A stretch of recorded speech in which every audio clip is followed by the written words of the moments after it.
Red Riding Hood, retold by Beatrix Potter, illustrated by Helen Oxenbury, read by Ben Hobbes.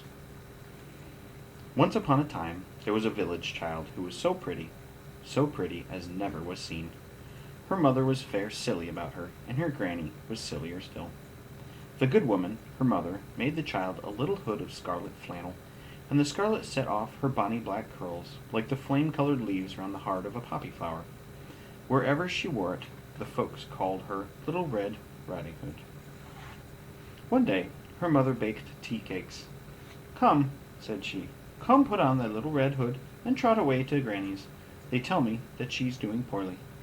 Take her these scones and a little bit of butter. Run along quick with the basket and bring me back word of how she is." Red Riding Hood set off obediently with the basket. Her grandmother lived in another village. The path led over hill, through golden meadows, and under the flickering leafy shadows of birch trees. The myrtle smelled sweet in the warm sunny glades, and the west wind blew softly through the wood. It brought a cheerful sound, the clink of axes and voices of woodcutters singing at their work. "Sing ash, sing oak, sing charcoal smoke, sing hey the merry green cherry. Lay beech and bark for the windward screen blue smoke, and hazel and copsewood green. Sing hey for the woodland merry."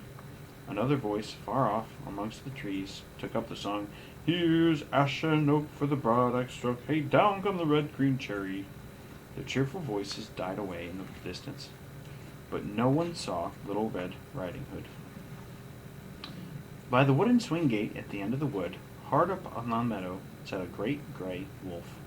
He rested his chin upon the bars of the gate, and he listened to the woodcutters. He was afraid of them. He dared not go home to his bed in the thicket.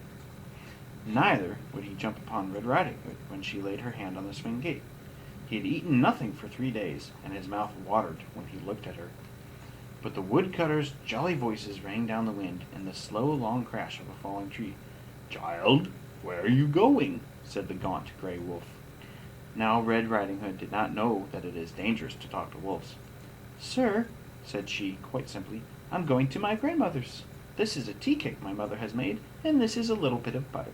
She lifted the white cloth that spread over her basket. "Does she live far off?" asked the wolf. "Oh, yes, indeed," said Little Red Riding Hood. "Right across the big meadow and beyond the mill. It's the last house in the village."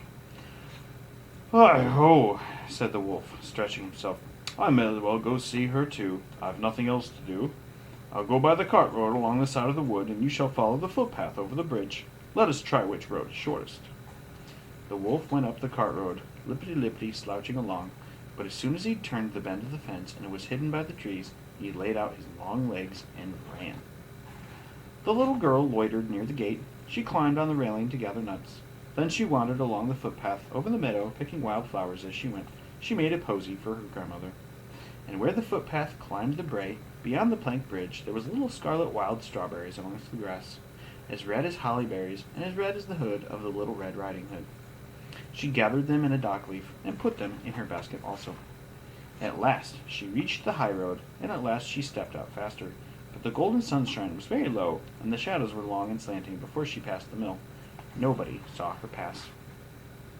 The wolf had run with all his might along the shorter way. When he came in sight of the mill, he jumped over a ditch and hedge above the road and landed on the hillside. He slunk amongst the ferns and boulders. He came down at the further end of the village, behind the old woman's cottage. Through a broken wall and round the woodshed, he slipped between the cabbages and pea sticks. His wicked eyes winked at the sun as he stood in the porch under the honeysuckle. He knocked at the door, very softly with the pat of his foot. "Who's there?" "It's your Little Red Riding Hood, Granny," said the wolf in a mincing voice. "I've brought you a tea cake and a little bit of butter." The poor old grandmother, who lay ill in bed, called, "Pull the bobbin and the latch will go up." The wolf pulled, the door opened, and he crept in. And then he made a great spring over the foot of the bed. The wolf was very hungry. He'd had no food for 3 days. In a little less than no time, there was nothing left of Red Riding Hood's grandmother. When the wolf had finished, he still felt a little hungry. He shut the door, put on the poor old woman's nightcap and bed jacket, and got into bed. He hid under the blankets, pulling the quilt up to his eyes, and he waited for Red Riding Hood. After a while, someone tapped at the door. Rap-a-tap-a-tap. "Who's there?" said the wolf from the bed. Red Riding Hood was surprised to hear such a gruff, deep voice, but she thought that her grandmother must be hoarse with a cold, so she answered, "It's I, Granny, Little Red Riding Hood. My mother has sent you a tea cake and a little bit of butter." The wolf made his voice as small as he could and said, "Pull the bobbin, the latch'll go up." Red Riding Hood pulled, and the door opened. The wolf crouched down under the bedclothes. Said he in his hoarse, deep voice, "Put the tea cake and the butter on the dresser. Take off your shoes and sit beside me on the bed." Little Red Riding Hood took off her little muddy shoes. She scrambled up to the bed to kiss her granny, but she was very much surprised when the thing that she thought was her grandmother pushed back the quilt and blanket and sat up. "What big, strong, hairy arms you've got, Granny," said Red Riding Hood. "The better to hug you, my dear." "What big, hairy ears under your nightcap." "The better to hear you, little granddaughter." "But, Granny, your eyes have turned yellow." "The better to see you, my pretty." "But, Granny, what big white teeth." And that was the end of Little Red Riding Hood. The end.